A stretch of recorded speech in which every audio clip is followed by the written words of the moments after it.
So stress can be basically a feeling of discomfort experienced by each and every cell of our body. This is one way to look at it. Another way to look at it can be it is our body's reaction to situations that are harmful, dangerous, threatening, or it can be exciting, challenging also.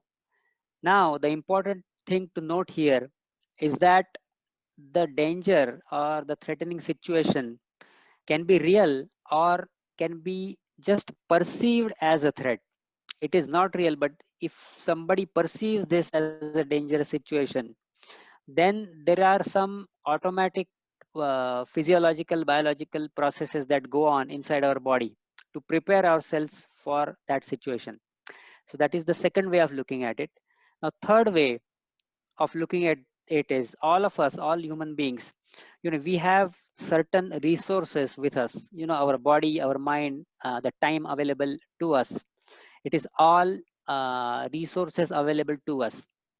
So when the supply of resources, right, our body, mind, time is less than the demands that are placed on us, we feel stressed.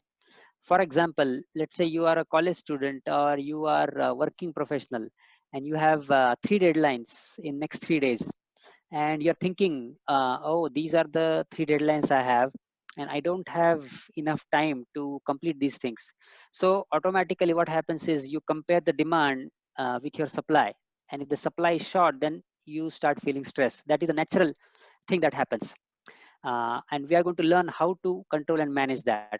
So this is another way of looking at stress.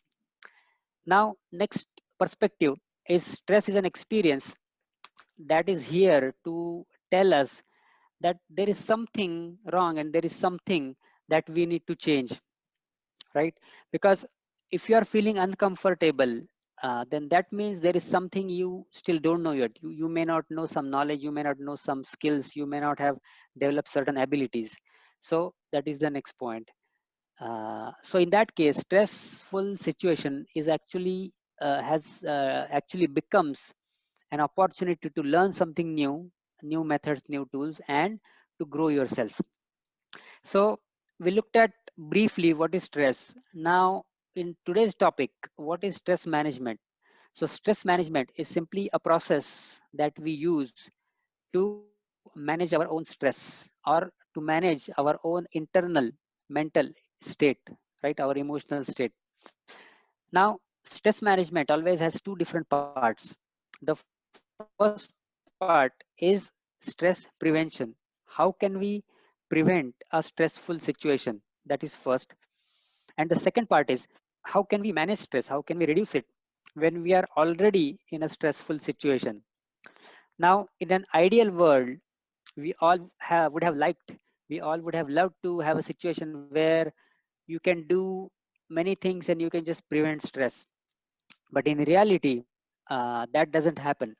You can prevent stress from to a certain extent, but you are going to face, we all are going to face certain situations where we will be in that situation and we will need to learn how to cope up with those.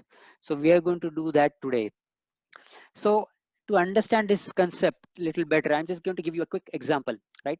So wherever you are and you are watching and listening to this webinar, if it is possible for you, I would like you have a textbook in your hand and you're holding it with your both of hands in front of you like this, just below your eyes, just like that. You're holding this textbook in your hand.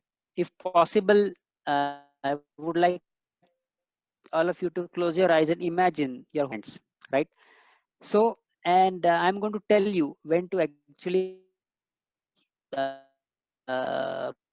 keep that book back onto the table or desk, right? So if you keep holding that book for 1 minute, what's going to happen?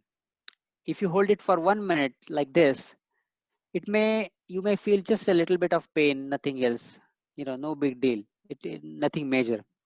But if I ask you to hold that book for 1 hour straight, just like that, what's going to happen? If you hold it for 1 hour, right 60 minutes, then you'll start to feel pain in both of your arms and hands, right? So now, if you continue to hold that book with your both of your hands for one whole day, that is 24 hours. So in that situation, think about what's going to happen. So you're going to feel a lot of pain in your hands, and our hands may get paralyzed. So this example is just to illustrate the concept of what exactly we do when we are in a stressful situation, right? So the stress in our life is exactly like that book or the object, right? So if I am in a stressful situation for 1 2 minutes and I'm able to just let it go and move on and focus on something else, then it's not going to affect me. If I keep thinking about that experience, about that stress for 1 hour, it's going to start to affect me negatively to certain extent, not a lot. But if I continue to have those negative thoughts or stressful situations affect me for 1 day, 2 days, 7 days, 1 month, then it's going to have a big impact on my performance on my stress is exactly like that object or book, right? It depends on the longer we carry that on, heavier it becomes in our life. So let me ask you this question, what is the best way to let go of this stress, right? So we saw this example of book. In the case of the book, it's easy to just let it go, keep the book on the table, and it's gone, right? So in our life, what we need to do is that when we say we just need to let it go, that means we need to take proper breaks from our day, from our daily schedule.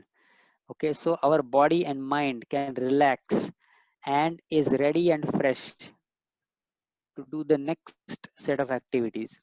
So that means we need to take good rest and relaxation for proper stress management. So from our childhood, we are learning many skills and abilities, right? In our school, technical skills, non-technical skills. Stress management is also an ability that we need to get knowledge about, and we need to learn the methods on how to do it.